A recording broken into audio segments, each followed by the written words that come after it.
और इस स्त्री के बीच में और तेरे वंश और इसके वंश के बीच में वैर उत्पन्न करूंगा। वहाँ तेरे सिर को कुचल डालेगा और तू उसकी एड़ी को डसेगा। हालेलुया।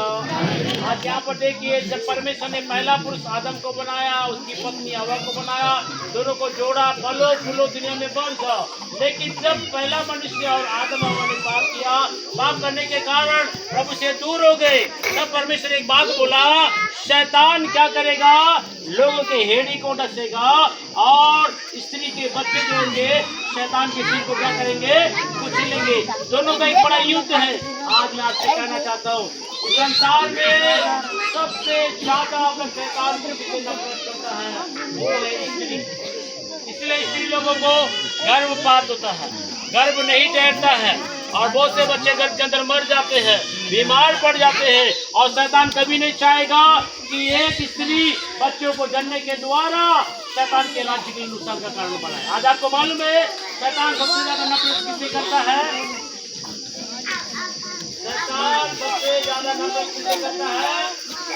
महिला लोगों से। क्योंकि महिला लोग ऐसे हैं जो बच्चे जन्मने के द्वारा परमेश्वर के स्वरूप को इस दुनिया में लाते हैं। और यहाँ जो छोटे छोटे बच्चे हैं ये कल आराधना करेंगे, कल ये प्रार्थनाएं करेंगे, कल ये सुसमाचार करेंगे, पूजा करेंगे और शैतान की चालाकियों को लोगों को बताएंगे और शैतान बेइज्जती होगा। इसीलिए इस संतान की संसार में आने से रोकने के लिए महिला संबंधित बीमारियों को शैतान लाता है, गर्भपात कराता है, गर्भ के अंदर शैतान बच्चों को खत्म करता है और तरह की बीमारियों को डालता है ताकि एक महिला संसार को जन्म ना दे। इसलिए सबसे ज्यादा नफरत शैतान किससे करता है? शैतान।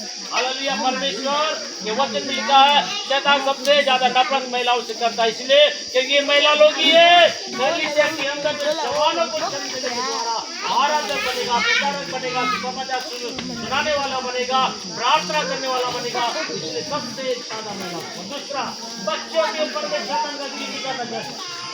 आपको मालूम है बच्चों को शैतान बर्बाद करने के लिए बहुत तैयारी के साथ रहता है। ये बच्चे पढ़ लिख के आगे बढ़ेंगे, बाइबल को समझेंगे, प्रभु को समझेंगे, प्रार्थना को पाएंगे, उद्धार को पाएंगे। ठीक है, आप अपने बच्चों को लेके जा सकते तो देखिए, जिसके बच्चे रो रहे हैं आप लोग बैठ सकते हैं। ये बच्चा अगर प्रभु को जानेगा शैतान के राज्य के लिए खतरा है, सही है कि नहीं? प्रार्थना करेगा, सुसमाचार सुनाएगा, आत्माओं को बचाएगा। इसलिए बचपन से ही शैतान बच्चों के पीछे पड़े रहता है। वो पाप में ले जाएगा, नशाओं में ले जाएगा, बुरी संगति में ले जाएगा, गलत मार्गों में ले जाएगा, उसको बर्बाद करना चाह रहा है। शैतान कभी नहीं चाहेगा एक मसीह परिवार हो या अन्य जाति सभी जो संसार के लोग हैं सबको ईश्वर ने बनाया। वो चाहता है कि हम ईश्वर को जाने, लेकिन जाने से रोकने की पूरी ताकत लगा रहा हूँ। इसीलिए बाइबल लिखा, भजन संहिता 127 का 3 में लिखा, क्या लिखा? गर्भ का फल परमेश्वर की ओर से प्रतिफल है। जैसे वीर के हाथ में तीर वैसे ही जवानी के लड़के। जवानी के लड़के कैसे होते बोलिए? वीर के हाथ में तीर। अभी हम लोग ओरछा से जब आ रहे थे, कुछ लोग शिकार करने के लिए धनुष और तीर लेके जा रहे थे, गुलेल लेके जा रहे थे, शिकार करने के लिए जा रहे थे। वैसे ही परमेश्वर ने बोला आपके बच्चे आपके लिए तीर है। आप इसको डॉक्टर के लाइन में भगा सकते हो, पुलिस के लाइन में भगा सकते हो, वकील के लाइन में उसको चला सकते हो और इंजीनियर बना सकते हो उसको, है ना, कलेक्टर बना सकते हो, प्रधानमंत्री, मुख्य। आपके बच्चे सब जगह में जा सकते हैं, लेकिन वहां जाने से रोकने के लिए शैतान काम कर रहा है। हालेलुया। अब मैं आपसे एक बात पूछूंगा, समय ज्यादा हो गया, संदेश बहुत बड़ा था, लेकिन मैं आपको कम से कम बताने के बोल रहा हूँ। आज आपके बच्चे वीर के हाथ में तीर जैसा है। आप अपने बच्चे को किधर आप बढ़ा रहे हैं? कौन सा लाइन में चला रहे हैं? किस मार्ग में चला रहे हैं? आज मैं एक घर में गया था, ईसाई घर में गया और उस घर में ऐसे बच्चों का बर्थडे कार्यक्रम था और बाप सिगरेट पीते हुए घूम रहा है। अरे मैं बोला ये क्या कर रहे हो भैया, ये क्या कर रहे हो? सिगरेट पी रहे हो, नहीं पीना चाहिए, शरीर प्रभु का मंदिर है। और वो भी बेटा के सामने पी रहा हो। अभी तुम पियोगे तो बाद में वो भी पिएगा, सही कि नहीं? अरे पास्टर भैया पिएगा वाला बात नहीं, ये बड़ा कमाल करता है। बोला क्या करता है? अपना बीड़ी को निकाला मुंह का और बेटे के मुंह में डाला। बेटा बीड़ी पी के नाक से धुआं निकाल। छोटा लड़का बीड़ी पी रहा, नाक से धुआं निकाल रहा। ले बाप तो बाप, बेटा 1.5 से निकल गया। आज अपने बच्चों को कौन सा रास्ता दिखा रहे? बच्चों को बर्बाद कौन करता है? माँ और बाप। देखिए एक छोटा सा बच्चा है, मैं उसके घर में गया, और वो बच्चा ऐसे ऐसे करता है, छोटा बच्चा ऐसे ऐसे कर। मैं बोले ये ऐसे ऐसे क्यों कर रहा है? बाद में पता चला उसकी माँ और बाप गुड़ाकू करते थे। देखो मम्मी अभी तो गुड़ाकू नहीं डाला बच्चा, अभी उंगली डाल रहा, बाद में गुड़ाकू डालेगा। सही है कि नहीं? हम अपने बच्चों को कौन सा रास्ता दिखा रहे हैं? वीर के हाथ में तीर वैसी जवानी के लड़के हैं। तंबाकू का रास्ता कौन दिखाता है? मेरे पापा बोलता है बेटा ओ दुकान में जाओ तंबाकू मिलेगा। अरे हम स्कूल का रास्ता दिखाना हम लोग तंबाकू का। दारू ओ घर में दारू मिलेगा, जाओ बॉटल लेके। सही है कि नहीं? दारू का रास्ता, तंबाकू का रास्ता हम ही लोग दिखा रहे। वो बच्चा बाद में बड़ा होकर गलत हो जाएगा। सही है कि नहीं?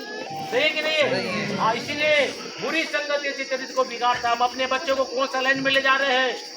बाइबल लिखा है बच्चों के मन में मूर्खता की गांठें होती है। कई बच्चे लोग देखिए दो प्रकार के बच्चे होते हैं। कई बच्चे बचपन से बिना मेहनत किए सही लाइन में जाते हैं, कई लोग बचपन से बहुत गलत हो जाते हैं। उन लोगों को सुधारना पड़ता है। उनको क्या करना पड़ता है? सुधारना पड़ता है। ठीक है, इसलिए प्रियो आपके बच्चे परमेश्वर की बाग है, बचपन से इसको प्रभु के मार्ग में चलाना। मेरा बहुत बड़ा टॉपिक था, मुझे टॉपिक जाने का, इस टॉपिक को आपको पूरा नहीं कर रहा हूँ तो अधूरा अधूरा लगेगा। ये टॉपिक जब मैं बताता हूँ कई माँ बाप रोते हैं। सही बात है पास्टर जी, मैं अपने बच्चों को दारू का रास्ता दिखा रहा हूँ, गुड़ाकू का, बीड़ी का, गांजा का, मुर्गा बाजार का, गलत गलत रास्ता मैं जा रहा हूँ तो मेरा बच्चा गुजर जाएगा। इसीलिए लिखा है हम जैसे रहेंगे हमारे बच्चे भी वैसे ही चलेंगे। इसलिए अपने बच्चों को कभी भी गलत शिक्षा मत देना। बुरी संगत अच्छे चरित्र को बिगाड़ देता है। हालेलुया। अपने बच्चे लोग कहाँ बिगड़ते? घर में नहीं बिगड़ेगा, स्कूल में नहीं बिगड़ेगा, गलत दोस्तों में ज्यादा बिगड़ता है। हम लोग घर में तो अच्छा देख करते हैं, स्कूल में निश्चित रहते हैं, लेकिन दोस्तों के पास कैसे दोस्तों से गुम रहा है इसको देखना भी बहुत जरूरी है। Hallelujah, hallelujah. ठीक है, इस समय में समर्पण का कार्यक्रम में अन्ना के कोई बच्चे नहीं थे। हालेलुया। हिलकाना के दो पत्नियां थी, अन्ना और पन्नीना। और पन्नीना मंदिर में जाके अन्ना जाके प्रार्थना करती थी, प्रभु ने उसके गर्भ का फल को खोला। तब उसने क्या किया? उस बच्चे को लेकर परमेश्वर के भवन में जाकर क्या किया? अर्पण किया। हालेलुया। बच्चे का अर्पण का मतलब क्या मालूम है?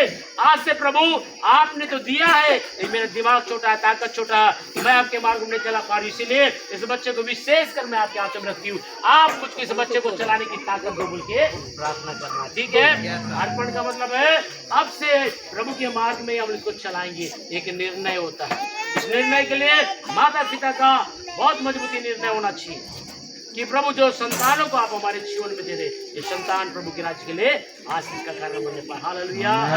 बच्चों का नामकरण भी है क्या?